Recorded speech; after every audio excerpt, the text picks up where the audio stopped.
Hello, Michael Veitch here with you, and welcome to another one of our Yarra Valley Writers Festival Sunday sessions. And today, a real treat with the politics of our words. On our panel is a writer exquisite and journalist for the Saturday paper, Rick Morton. Also joining him, no less a figure than ABC TV legend Kerry O'Brien himself, to whom no further introduction, I'm sure, is needed. And trying to keep that lot together is another respected writer and journalist, Peter Wilmoth. Guy Rundle was to join us, but unfortunately technology got in the way and he wasn't able to join us today. Nonetheless, Peter, good luck. It's over to you. Thanks, Michael. Well, I'm delighted to welcome Kerry and Rick, and we hope Guy soon, to the Politics of Our Words, where we'll be discussing a range of topics including journalism, the role of journalism in the current political landscape, the role of long-form journalism as well, the rise of the tweet as a form of political communication, and the role of traditional mainstream media in covering politics today. And I'm delighted to be joined by Kerry and Rick right now. Kerry, can I kick off by asking you how the political interview has changed over the years, and in the current climate, how do you see it? Well, I think there was a time, and unfortunately, in one sense, I've been around for 50 years.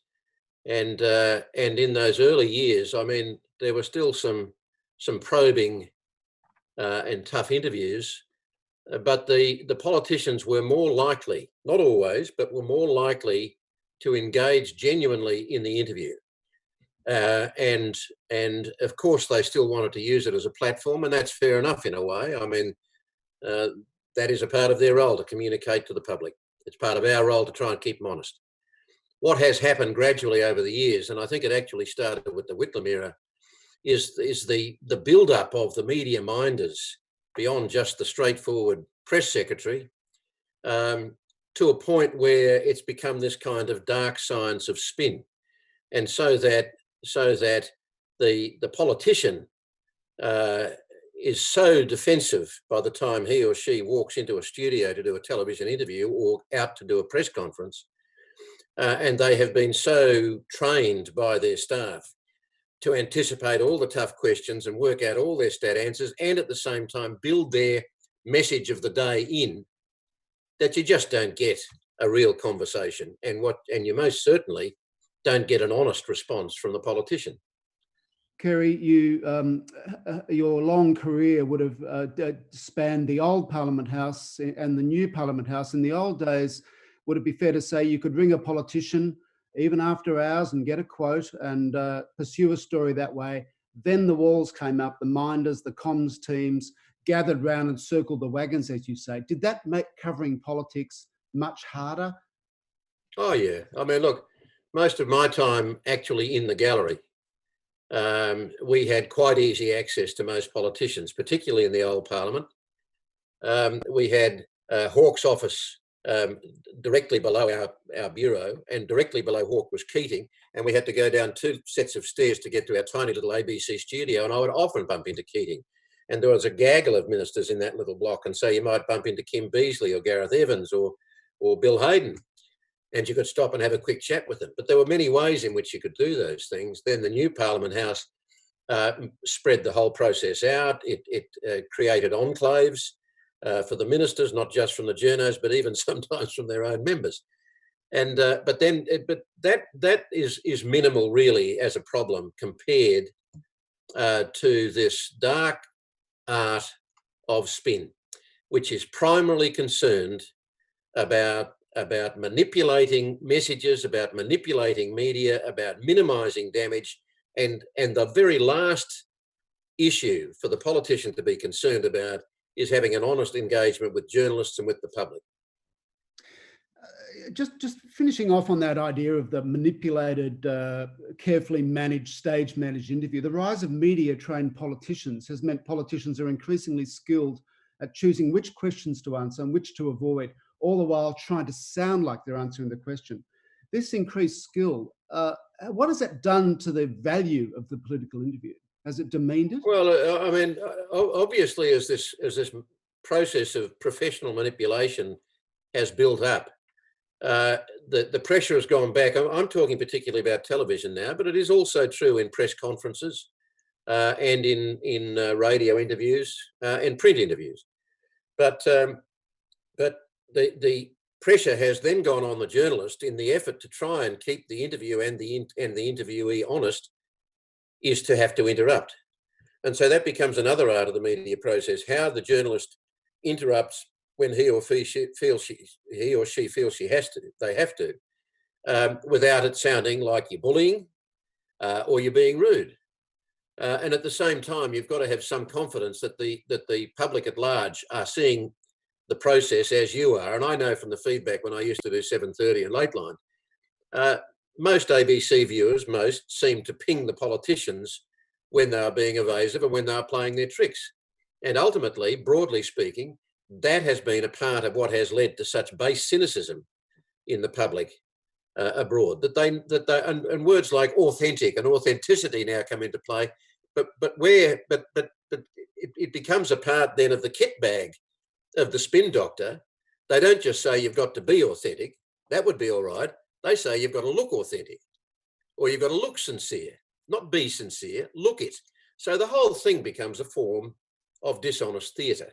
And the other thing that has developed that really worries me is the extent to which it is now in the hands of politicians and their organisers to speak direct to the public. Now, fine, let them speak direct to the public, but let them always be accountable to the mainstream media at the same time, because that's where the scrutiny is. So if a politician, whether it's through Twitter, various arms of social media, Facebook, Twitter, whatever, if they can avoid the mainstream media by going direct, the more we see that happening, the more we, the public at large, have to fear. Rick, I'll bring you in here. I wanted to ask you about, Kerry touched on the frustration that the journalist faces in not getting an answer. And I wonder, from your perspective as writing for the Saturday paper, what have you noticed about interviews such as David Speers is criticised for talking over his guests? And you can see it's from his frustration. John Fain, formerly on ABC Radio, would ask questions 5 times and often not get an answer. So the journalist frustration is very clear. You see it in Lee Sales, currently hosting 7:30. What's your take on noticing the expression of frustration in the journalist? It's such a difficult line to walk, because you do, as Kerry was saying, you don't want to appear to be rude, but at the same time, your job is to get an answer to a set of questions. And there is, a line that exists only in your mind, really, about how long can you keep asking a question for when they clearly don't want to answer it. And, Maurice Payne recently, when it came to the leaking of Malcolm Turnbull's book, was pinged a couple of times by Speers and just wouldn't go there. And eventually he was just like, okay. But, that in itself is often enough, for the public, if they're doing their job in interpreting that exchange, to know that this is something where the politician wants to hide something. But, I've experienced, I've never done TV interviews, and I've never even really done that many sit-downs one-on-one with politicians, but I've been to enough press conferences in Canberra and elsewhere, particularly on areas of my own expertise. And I had one run-in on the day that Scott Morrison called the Royal Commission into aged care. And, I was there in the Prime Minister's courtyard, and I was asking him about the $1.2 billion that he took out of the aged care funding instrument, which funds direct nursing care. And he just flat out denied that he'd ever done it. Now, I was in those budget lockups. I knew the figures off the top of my head. I knew the background, and I was expecting him to say, we did that for the reasons that we thought there was overclaiming in the sector. We thought there was a bit of fraud. And I had my response to that ready to go, but he just flat out rejected it. And it became this whole thing, which, I had to then try and go away for my own dignity to prove, using FOI, freedom of information, and all the rest of it, that he, had been misleading. But when you were in a packed situation with other journalists, and they themselves, I had senior reporters from other organisations, including the ABC, come up to me afterwards going, "Oh, what was that? What was that figure?" And if you don't get that backup, you're just thrown to the wolves, and there's not a lot of support. Kerry, I remember a famous interview on David Speers' predecessor, Barry Cassidy, who tried to get an answer out of Kelly O'Dwyer about the Royal Commission into the banks, and O'Dwyer stonewalled for a long time and continued. What happened was that it backfired on the interview. That became a famous interview just for that reason. What's your view on on how that played out and how we remember it so well today? Well, look, there are so many complications in things now. I mean, at the heart of the problem is the fact that, and when you look at the impact of people stonewalling, or as Rick just said, just flat out lie, and we're seeing this, I think, in the sports rorts affair now. It seems to have less impact with the public because they expect it. And there are so many things that really worry me now, and the Trump phenomenon is at the apex of it. But we're seeing aspects of the same syndrome peppered right through the democratic world. And I frankly don't know how one combats it. I mean, each element of what has been established media, mainstream media, has tended to play its part in helping to keep government relatively honest and democracy relatively healthy.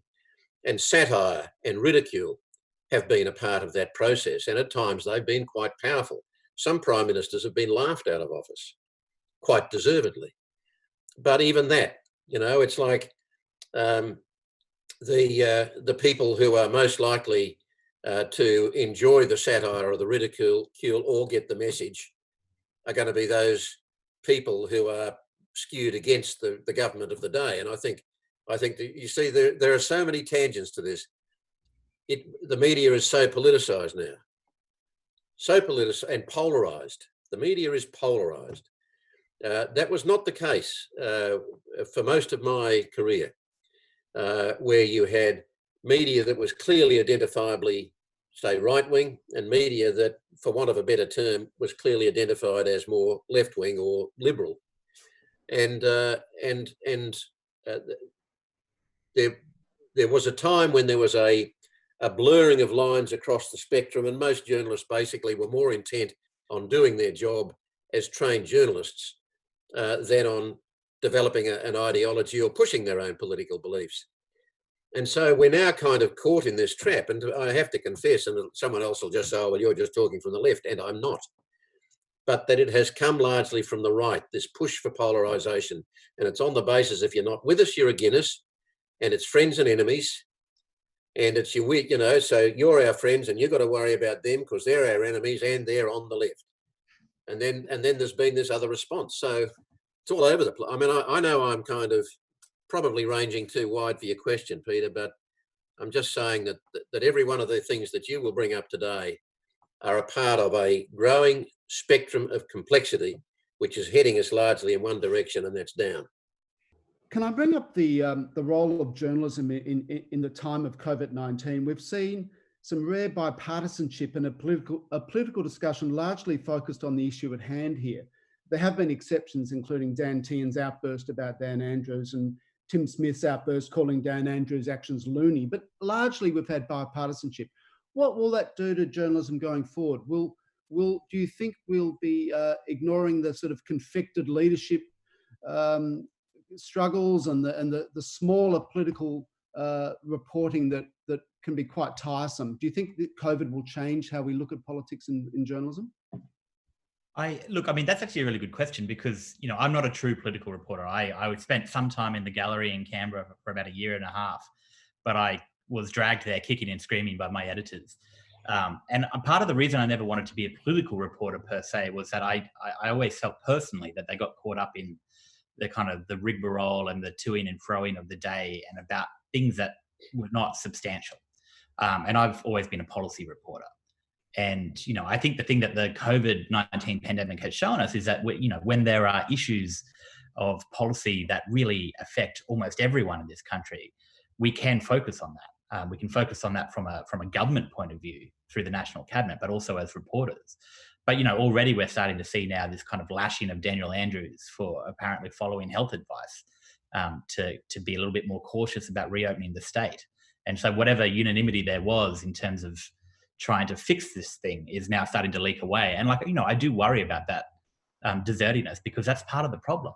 So many people, journalists included, are caught up on who won the day or who had the best line in question time. and the factional brawling and the intrigue. And I'm as guilty as anyone. I love reading that stuff, but I hate writing about it because it doesn't matter unless that's the stuff that gets a policy through. It matters to that extent, maybe 5%, but the rest of it is the policy. What does it do? Who does it affect? How will people come out of this on the other end? And that's the stuff that I wish we could do more of as an industry. Kerry, do you believe that COVID-19 will have any effect on journalism going forward? Not in terms of the coverage of politics. No, I don't, because the politicians will revert to type. I've got no doubt about that. I mean, I wish it was otherwise, but I've got no doubt about it. And a certain amount of tension. I mean, obviously, difference is as much at the heart of politics and political debate as it is about everything else, as is agreement. And spirited debate is fine. But we had got to such a point of divisiveness in our politics that I think it became, along with these other things we've been talking about, another element dragging the strength of our democracy down and destroying public trust in government. But I think that's where we will head back to, particularly as the other issues come more into focus. Like, it's not just about it's about, on the one hand, trying to keep the economy stimulated as best they can, and organise the recovery, and there will be differences of opinion about how that's done, and those differences will very quickly turn into the usual form of denigration and abuse and the attempt to divide and dog whistle. All of those things will be there, and so, I mean, the mainstream media, I don't see how we change it in the flash of an eye like that. This one event might have changed a lot of things. It might remind us of what it's like to be a more civil society amongst with each other. But I don't think it's going to change the polarisation.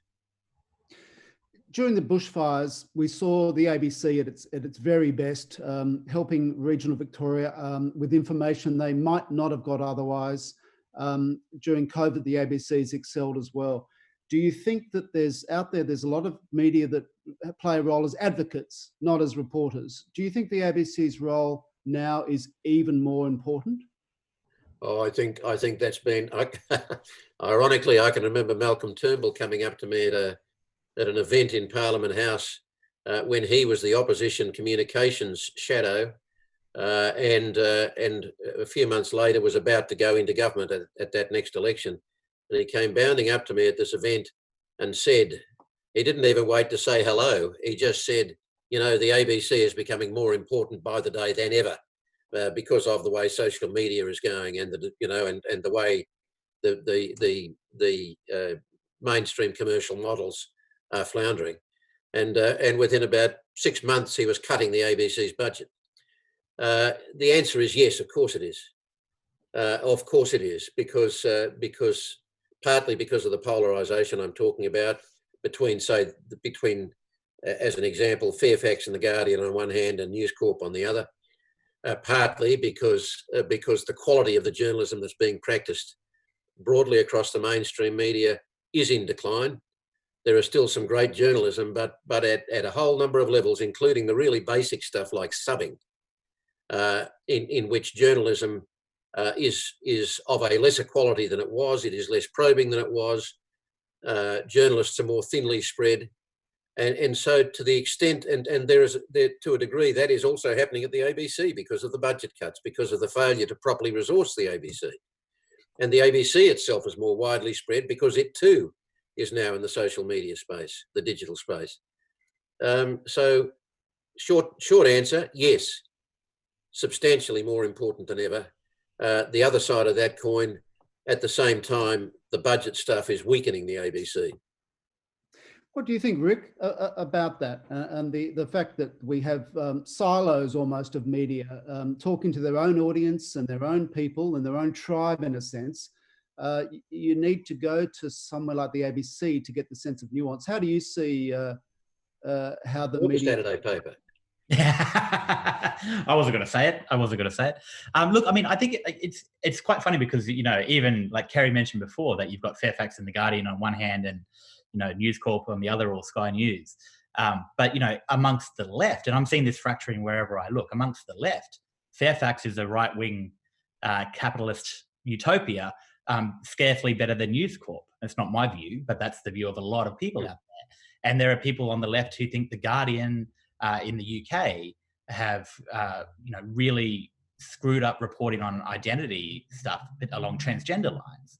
And there are people who are not happy with the Saturday paper for a whole bunch of other reasons, because we don't they might not think we've got the same power, or the masthead doesn't matter as much, and all of these kind of things come together.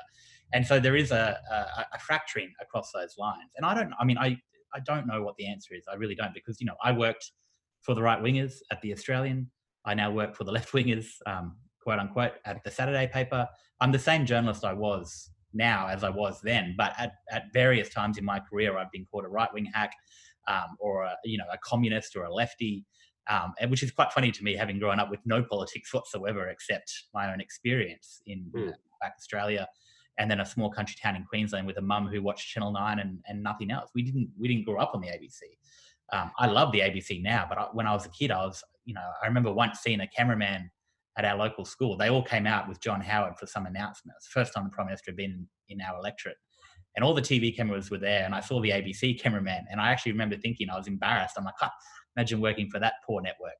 Because I had no idea how important this stuff was, even as someone who grew up in the bush. So, with all of that kind of the fragmenting, I see it even now, people attacking the ABC. Like, no one's happy, because the trust in journalism has fallen through the floor. It's fallen through the floor everywhere you look, except really the public service.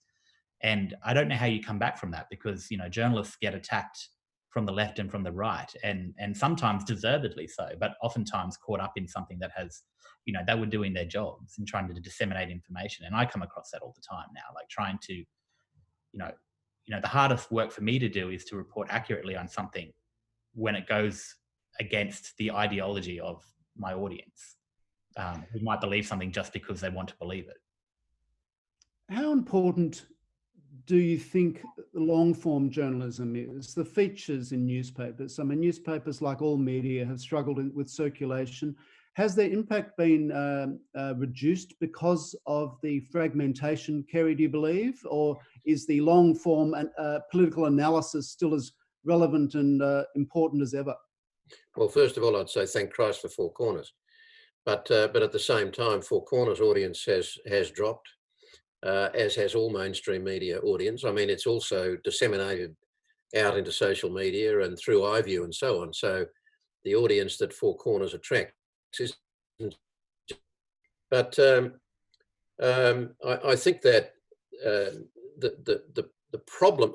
Look, I now read my newspapers in the middle of the night online. I'm sort of an insomniac. I'll sleep until somewhere between 2 and 4 in the morning, and I might then be awake for a couple of hours and then go back to sleep. So, and because I'm reading online, a lot of the stories that are filed are longer than you would get in that morning's papers, and I'm reading them right through. And you can do it fairly quickly, but you can get more of the nuance of the story. But by the time if somebody's still relying on reading it in the paper, they'll probably get a third less or a half less sometimes of those stories. The problem about long form is that it does not attract as much of an audience, whether it's a feature in a newspaper or whether it's Four Corners, or to a lesser extent even 7:30 for people with busy lives or just don't have the attention span to last that distance. And I wonder, I don't know the answer, but I wonder with our younger generations coming through that cut their teeth on social media, whether they are essentially being trained that the short attention span will become much more the norm than the other, and what the impact of that might. I'm sure it's already happening to a degree, and then of course the people running the news organisations fret that if they put anything of substance that requires time to digest in, they'll lose their audience, so they just pander to the shorter attention span, and so it just becomes this vicious cycle. Kerry, would you say the obvious example is a 45-minute piece on Four Corners, and the opposite of that is a 70-word tweet from Donald Trump. What impact has Trump's use of the tweet to convey his political messaging had on the rest of the world and the media and politics, do you think? I don't know whether his tweeting has, of itself, has brought him a single extra voter. But I think what it is primarily for is to keep his base.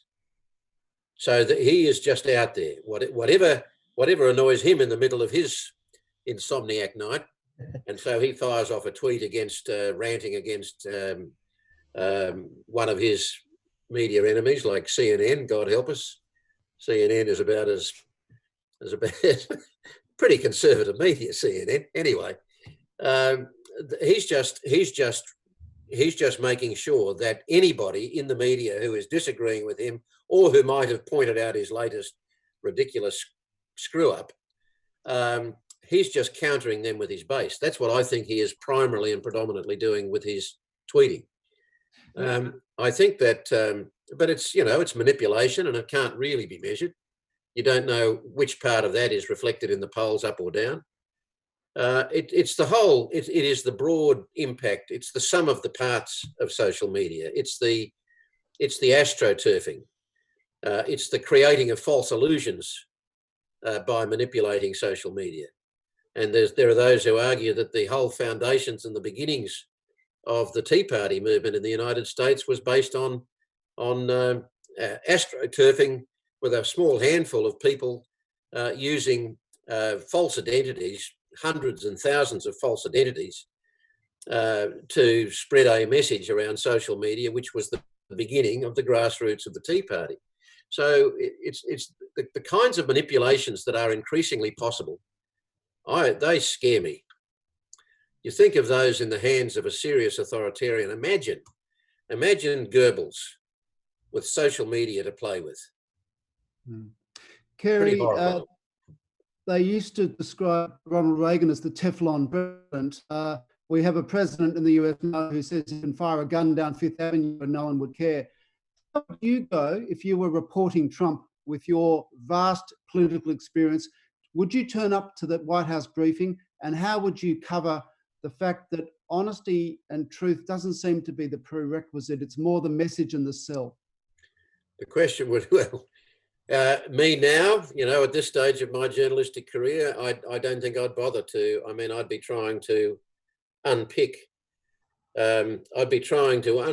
for as broad an audience as I could that took me outside of those people who see Trump for what he is, and to that kind of broader mass of reasonably, can any reasonably thinking person possibly think there's something positive in Trump?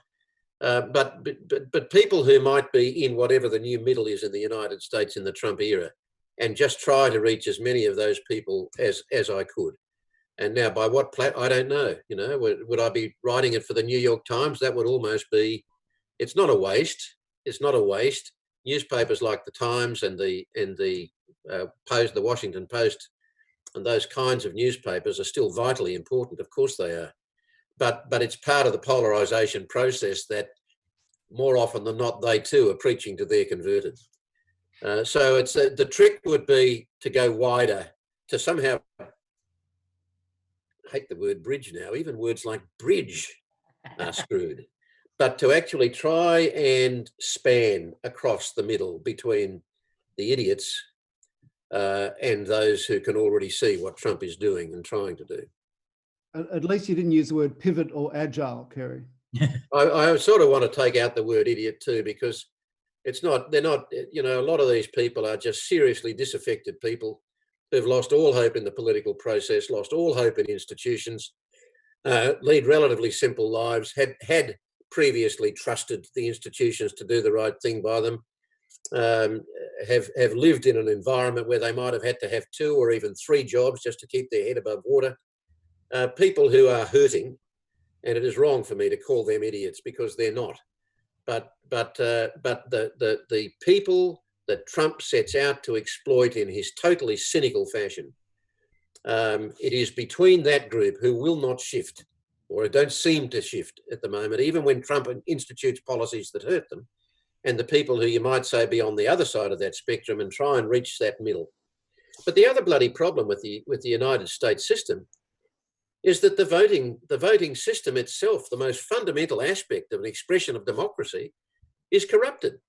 In so many states, governors set about in quite visible ways to introduce as many ways as they can of subverting the right of whole blocks of Americans to vote. African Americans, Latin Americans, and so on, Hispanic Americans, by just making it harder. And it's blatant, and it's taking place in any number of states. So there is so much, there's so much to take into account. Really, these are, in my lifetime, these are unprecedented, totally unprecedented times. And just staying on Trump and politics, Rick, for a moment, can I ask you, as a print journalist, the White House briefing seemed to be an exercise in humiliation of reporters asking a question that he doesn't like. Is the challenge of the media today in the States to keep a straight face when Trump says that maybe we should be injecting antiseptic to kill COVID? When I say straight face, I mean the face turns to horror with some of the things he says. Can you feel for the journalists in the States right now trying to report politics in the age of Trump? Yeah, I mean, I honestly don't know how you do it, because it's like, language itself has ceased to have any meaning. And, early on, I would have kept going to those briefings thinking wrongly that there was some weakness to this man, or that there was a way to penetrate the armor of just complete, almost stupidity. But it's a calculated stupidity on his part, because nothing gets beneath his skin. And you see the journalists trying. You see them trying to be like, "Oh, I've got him now." But it's like that famous argument. You can't argue with a stupid person, because they'll drag you down to their level and beat you with experience. Like, you can't actually win. And it's not about winning for the sake of winning, because I know people think that journalists are all elite and we hate the working class and all the rest of it. But Trump does not like his base. He hates his base. And for whatever reason, and I think it's got something to do with the way that language can be distorted, like light can be bent around the truth. People are willing to believe something that on the surface goes against all of their self-interest, because they have been hurt, or because the system has ruined them in one way or another. And to one extent, I get it. I grew up with people like that who don't trust politicians, and who hate the very sight of them. But I don't know what journalism can do short of keep digging for the facts and the information beyond. Yes, we should report that injecting, bleach into the intravenous system is deadly. And yet at the same time, with all these conspiracy theories they're almost provoked by Trump, like, the 5G stuff, the Wuhan China lab, and all the rest of it, the mere rebuttal of such a claim almost cements it as being quite possibly true in the minds of certain people. Like, we are playing, we're playing football when these guys that we're trying to write about are playing a completely different game. They're playing lacrosse or fucking Quidditch. Like, we're not even on the same turf. And that, I don't know the answer to that. Like, I really don't know what we are meant to do when no one on the left or the right respects journalism, and when in so many cases journalism has given them every reason not to respect it, and they don't know where to look for the truth. Now, good journalism is expensive to produce, and revenues are hard to access these days. And it doesn't help when other publications lift for free the hard work of journalists in traditional papers. Is there a concern that if quality media shrinks, we'll be less well served for political coverage? That's the first part of the question. And the second part is, how do you feel about the government's move to make Facebook and Google more accountable when they use other media, other content? Look, I think part of the problem with that is that, that's been a News Corp push for a long, long time to make the social media giants pay. And theoretically, I agree with it. They have stolen or hoovered up content produced by actual journalists. And I include the Daily Mail in this alongside the social media giants. They have systematically stolen content. Can you actually make Facebook and Google pay the money? I don't know how that would work in practice. I do think, the part of the vicious cycle of this entire thing is that we have had an industry that has been completely eroded in terms of revenue, which has eroded the capability and the suitability of the staff and the journalists who are practicing it. It's become increasingly kind of a pasture for the children of middle class or upper middle class or even rich people to go and try their hand at something that seems interesting without having to get a real job. And you've lost a lot of the people at the bottom. And the public who are reading the work have noticed the decline in quality and therefore now refuse to pay for that same work because they say it's not worth their money. And to an extent, it's not, some of it. But we can't get back to those highs unless we've got the revenue. So, I'd love, places like Facebook and Google who trade. I mean, their business model is nothing without news. I mean, news is the loss leader for them. It brings the people through the door. And without it, their search result business is not nearly as effective. Now, there are probably ways around that. And it's going to be interesting to watch what they do, because if they shut off, the usual mechanism or pipeline to news that publishers have relied on to get eyeballs on stories, if they shut that off, which they are perfectly entitled to do, then we've got even more problems with people getting their kind of conspiracy theories and fake news, quote unquote, from social media and not even bothering with the guys out there who are actually spending money producing actual journalism. I think it's absolutely important that the Googles and Facebooks drag kicking and screaming to the table where they do make a genuine contribution to the material that they are otherwise harvesting for bugger all. But at the same time, in Australia, those organisations that have firewalls, Google can take the start of a story and post a headline, but if there's a firewall on the actual story, then Google is not supplying me with the story because it can't. So how much should Google pay News Corp for a headline, which makes for another slight kind of complication in the tale?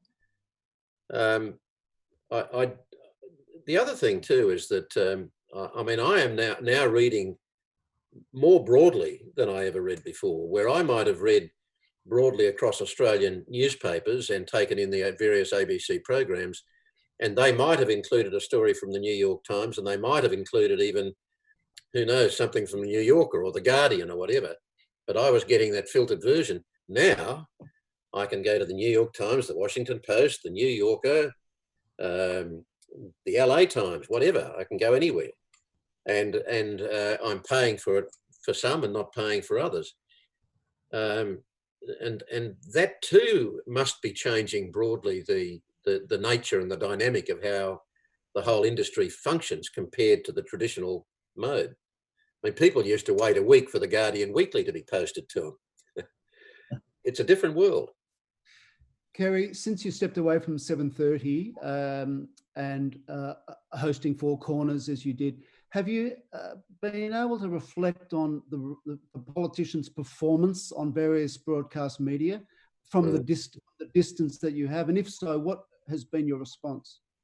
For a long time, I avoided becoming one of those armchair viewers who muttered. And now I find myself muttering a lot to the extent that my wife has started to complain. So I'm going to have to pull my head in again. But it bothers me. I think the standards of journalism are in decline. As I said before, it's not just the quality of the amassing and the analysing of the content. It is just in the basic writing. It's in the basic subbing. And I noticed this obsession on broadcasting, including the ABC, the use of the word our, O-U-R. It's not the government, it's our government. It's not the army, it's our army. It's not the soldiers, it's our soldiers. They're not Australian soldiers, they're our soldiers. I even heard an ABC presenter not too long ago describing our whales. And I wondered, whether they have leads, are we leading our whales for a swim?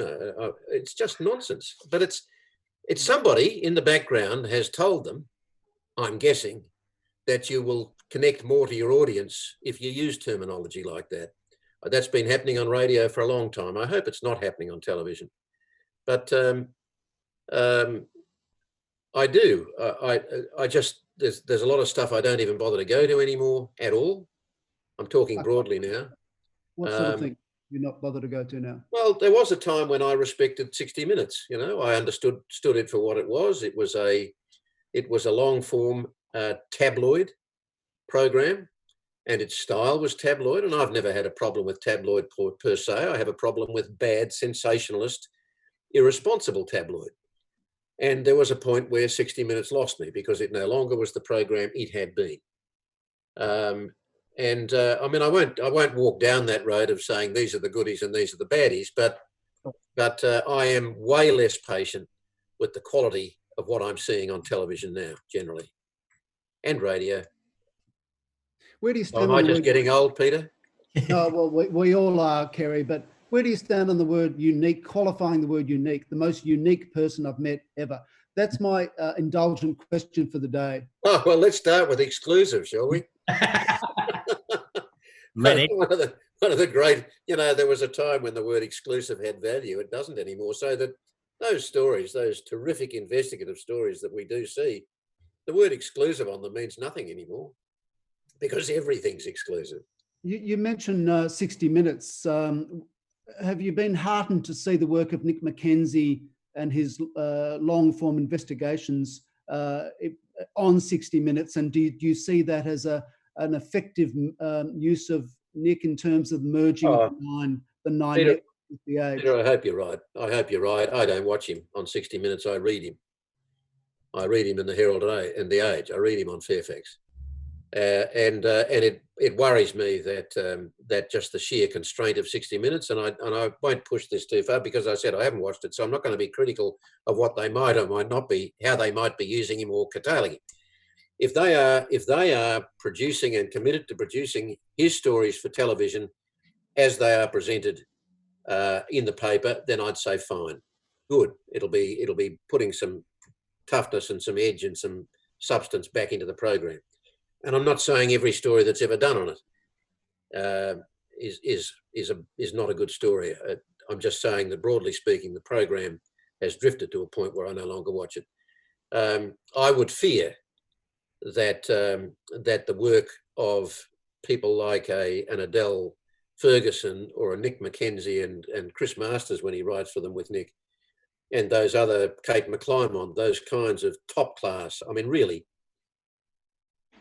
that if their only outlet in television is a commercial network which is playing by the rules of today's market, that their work would become diminished.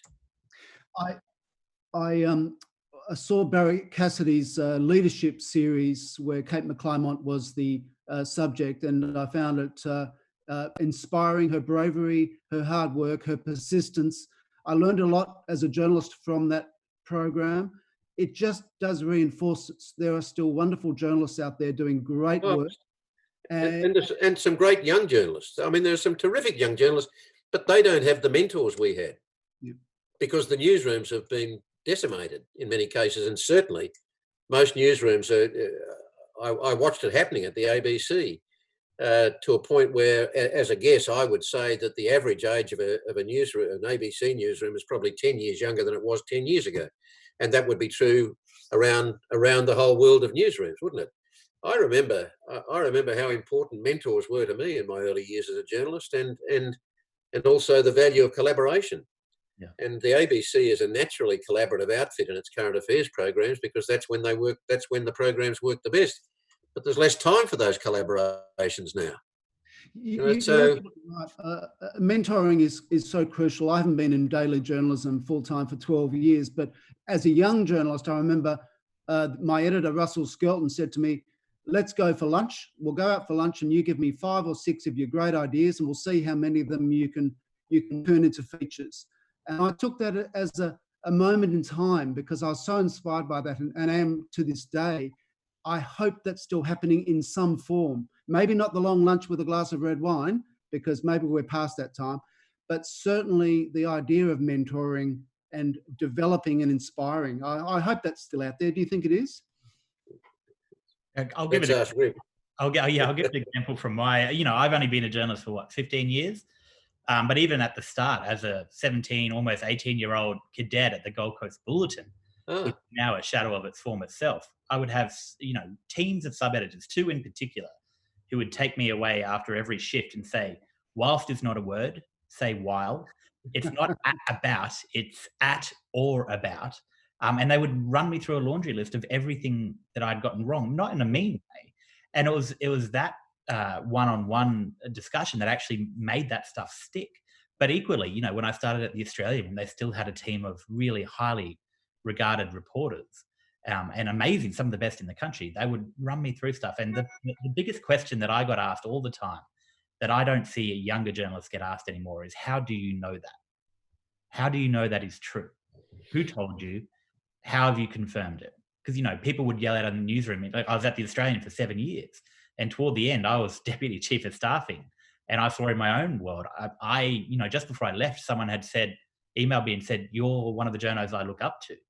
And just through sheer attrition from the top ranks and my gentle aging, I had somehow become a senior reporter in this newsroom that when I joined it 7 years prior, I was the youngest on staff, like the absolute youngest. So, it's not there anymore. The depth of it is not there. No one has the time to walk people through. I tried my best when I was chief of staffing and I had junior reporters to try and impart some of what I had learned onto them. But even then, I just, the physics could not be bent in such a way that allowed me to spend even a tenth of the time that my mentors had spent on me, and who still do, who got out of the race. And this question is probably more about journalism than politics, but now budgets are so constrained and staffing that most stories are done on email and phone, and the idea of developing contacts with people face to face is almost a thing of the past, I believe. How do you think that might affect journalism going forward? Rick, from your point of view, how do you think the lack of face to face can impact on politics? It's not good. And, I remember jokingly when I was still at the Australian, the reporters always used to yell, "There's no yarns at Holt Street." And there's not. There's no, from your computer, there's just not. There are a few, but they don't necessarily get reported by Holt Street. I hope there was another media section at another paper. There'd be some good ones. I've got some that I've been sitting on. But even I'm a millennial, and I joke sometimes that I chose a stupid job for someone who hates picking up the phone, and I'm not good at meeting people. My kind of journalism has always been more of a slow burn, but nothing can kind of depart from the fact that the best stories I've ever had have come from relationships that I've built with people, sometimes over a long period of time. And I had to prove myself by writing stuff that was accurate.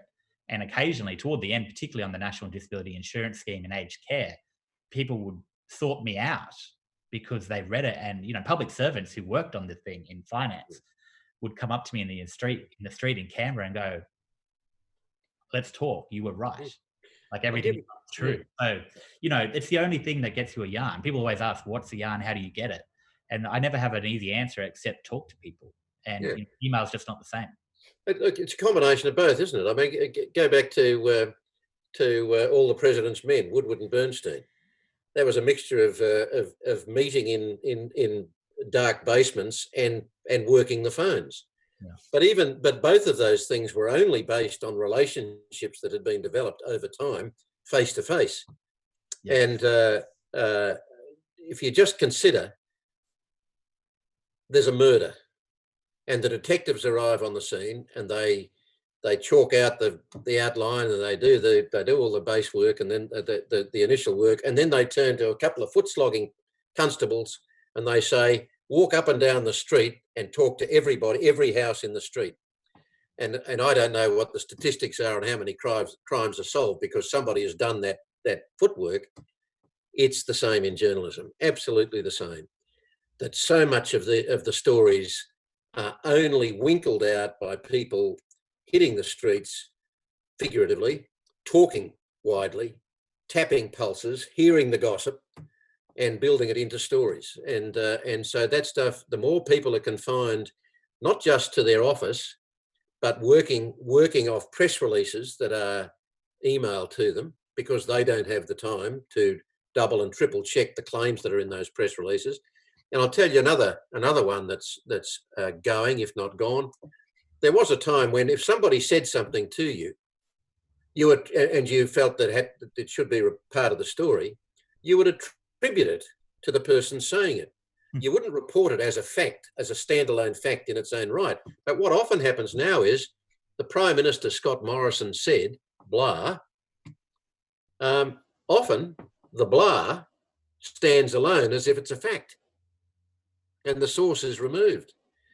Truly, I mean, if we sat down over a drink and actually put the sieve right through this stuff, we'd be talking for hours about the blemishes in modern media that were always present, but substantially were kind of screened out by the subbing processes, by the mentor, by the owner who looks across on the phone, put the phone down and he says, you've been conned, and explains why. Kerry, I had and Rick, I had a personal experience from the other side of the fence where I made a comment on News Breakfast with on ABC TV, and it was misquoted by Gerard Henderson. I rang Gerard. Badge of honour, Peter. I wonder if you could just correct the misquote. I ignored the fact that he had about 15 different spellings of my name, but I said, just if you could get the quote right. And he said, Peter, I think you're overreacting. My comment to that would be, I think my reaction to being misquoted was about right, asking for a correction. So it's one of the times when you have it, when you've experienced it from your own point of view. But Kerry, you mentioned All the President's Men, the movie. I think as journalists, we'll all relate to that moment when the editor puts his feet up on the desk to flick through the copy paper piece by piece and looks up at Dustin Hoffman and Robert Redford and says, you haven't got it. Next time, do some harder research or harder reporting. And I think this sends a chill down every journalist's spine when they see that moment of in that movie. And you hate them in that moment, but they're almost always right. No, they're always right. Yeah. Without a doubt. Yeah. How do we find an optimistic note now? Look, there is some great journalism. You know, there is great journalism. There are politicians who still retain more than a shred of sincerity about what they're trying to do. Those things are there. You know, the fundamental tenets of human nature are the same, the good and the bad. The problem is, I think, that we are now in a climate where the bad is coming more to the fore than the good, that the kind of manipulation processes are appealing to the baser instincts. The divide and rule strategy that has existed since human nature has, is alive and prospering. And all I would say to any journalist is, got to be true to yourself. Understand the basics of your craft, and you've got to be true to yourself. Kerry, after 15 years of almost probably daily political interviews on 7:30 Report, do you sometimes, or did you, or do you still pine for a politician to sound more revealing, honest, admitting mistakes, better context, instead of being so on message? Do you sometimes pine to see that? Oh, I did interviews. It was, I can remember an interview with Michael Wooldridge. He blotted his copybook subsequently, but he was health minister. He might have been, yes, he was health minister in the Howard government. I did an interview with him where he was crisp in his answers. He didn't endlessly labour some message of the day. He engaged in the interview. He actually gave the impression, at least, of answering the questions. And at the end of it, I said to him, Michael, can you please go back and at the next cabinet meeting, can you pass on a message from me that they should all go and look at that interview, because you will have done much better from that interview than you would have if you'd come there to obfuscate and peddle your own propaganda. And he just laughed and went off. But he was, dare I use the word, he was almost unique in that cabinet at that time. I can remember John Button, a very good industry minister and one of the most effective ministers in the Hawke government. And he used to drive his colleagues nuts sometimes with his candour. And he was sometimes selective in it. You know, he wasn't a total open book. And I guess in the end, not many politicians, if any, can be a complete open book. But he would admit to things. He'd admit to a mistake, and he was up. I'm sure he was. I know that he was held in high esteem by many members of the general public who might not have taken much of an interest in his portfolio, but could see the integrity and the authenticity and the humour and the humanity in the man. So give me more John Buttons today, and I'd be happy. Howard was a regular sparring partner with you. Did you? He was a master, was he not, at turning the question towards the one he wanted to answer? Is that fair comment? Oh yeah, well sometimes. I mean, he wasn't quite as good as or as frequent as Kevin Rudd was in asking his own questions or trying to ask him.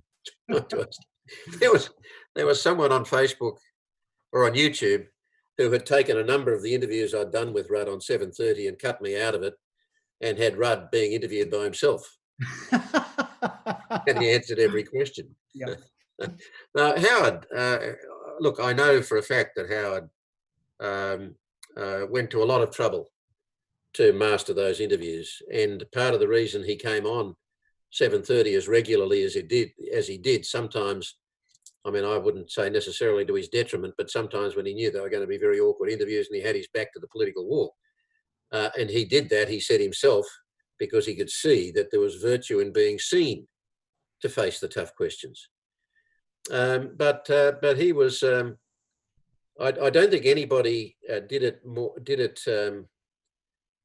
efficiently than he did to render the questions almost redundant.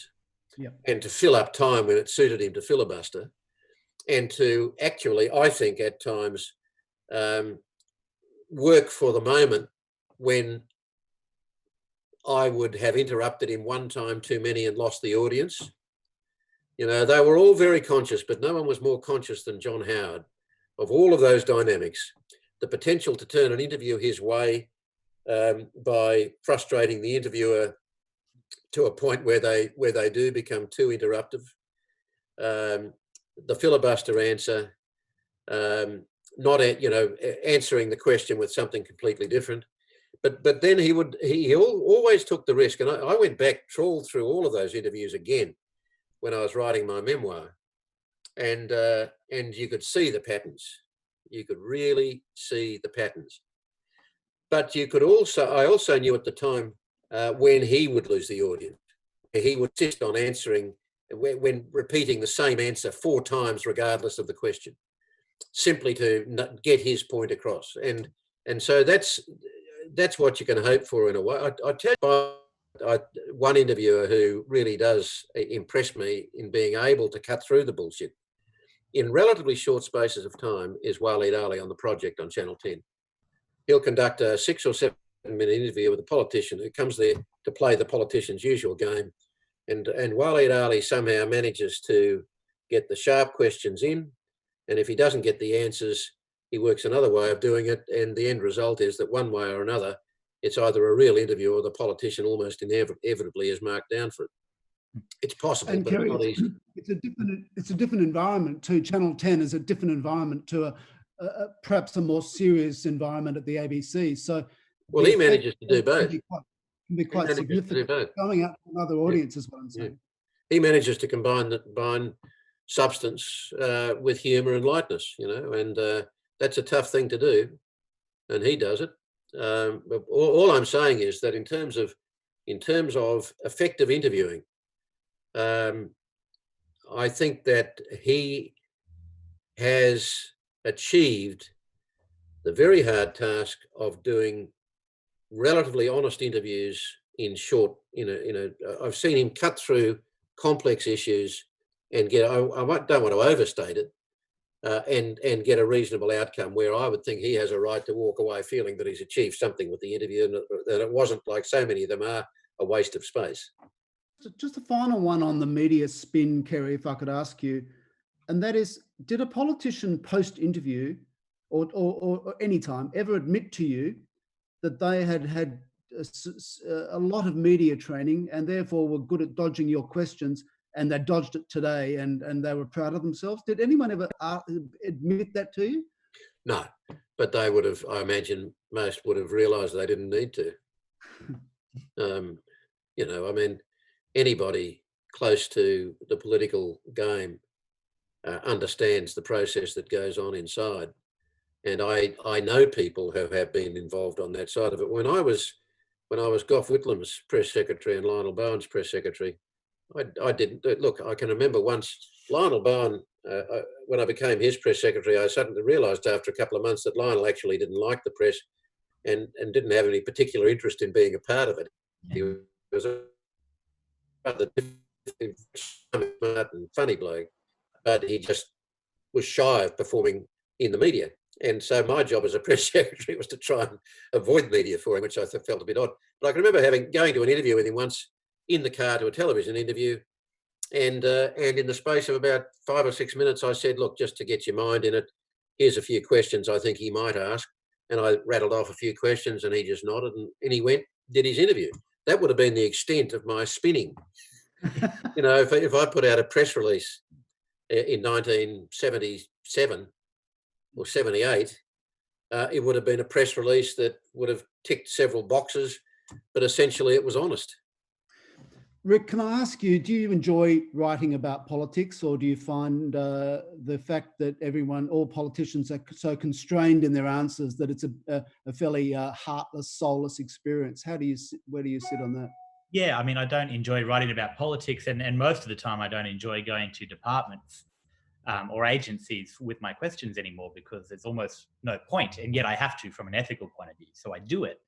But so often the responses are void of any life or character or even information for that matter. And many times they'll just chop something from their website and send it back to you, despite the fact you asked I take great pride in the questions I send. I'm not one of these journalists who gets upset about having to email questions, because I like the precision of the process and I like having a record of what I asked. And I write my questions like a lawyer would. I use my language very specifically, and to get these blanket responses back, I find so disheartening. And politics in general, I find disheartening, because I know, having spoken to some people, in the halls of Canberra, that they don't always believe the stuff they say. And if there were more honest people involved, better policy could be created. But it's almost like everyone's performing these days, and they're performing for their audience, whether they're online or not. And I find it really sad, to be quite honest, because I've never, I didn't grow up with politics. I didn't go to a university that had student politics. I was on a scholarship that came with a cadetship, and the personal is political. So the only politics I ever knew was my own life circumstances, which happened to be poverty, single mother, all the rest of it. And the only thing I want to write about in my career is stuff that affects people.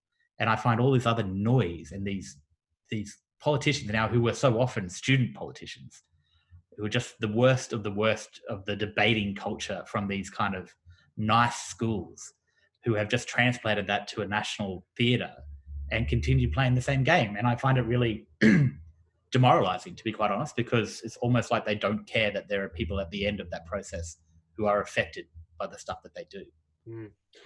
One of the other things is I think that the scope for journalists to become intimidated or disillusioned by the tricky ways the game is played now, and for instance, Scott Morrison's seeming effectiveness in shutting down questions he doesn't want to address, no matter how relevant they might be. Like, you're just in the bubble. There was one I noticed, it might have been yesterday or the day before, when somebody tried to introduce the sports rorts to a press conference. Yeah. And Morrison's response was to sneer. I saw that, yeah. It was something like, "Well, we're back to, I would have I expected this sort of." So in other words, I don't like that question, so I'm going to try and make it sound irrelevant. Yeah. Well, and it works. It works. It shouldn't, Kerry but it does. And Rick, thank you so much for your perspective. We've ranged across so many fantastic topics, all the way to Trump, back to local newspapers and lots in between. So what a fantastic conversation. Thank you so much for joining us today. Thank you, Peter. Thank you, Peter. Thank you, Kerry. That was great. Thank you, Rick. Great discussion there. Thank you so much, gentlemen. The politics of our words. We'll have another Sunday session for you next week about short stories, why short stories have a big impact. In fact, at 5:30 today, you can hear me reading one of the short stories from Josephine Rowe, in fact, who will be on next week's panel. So see you then. Enjoy.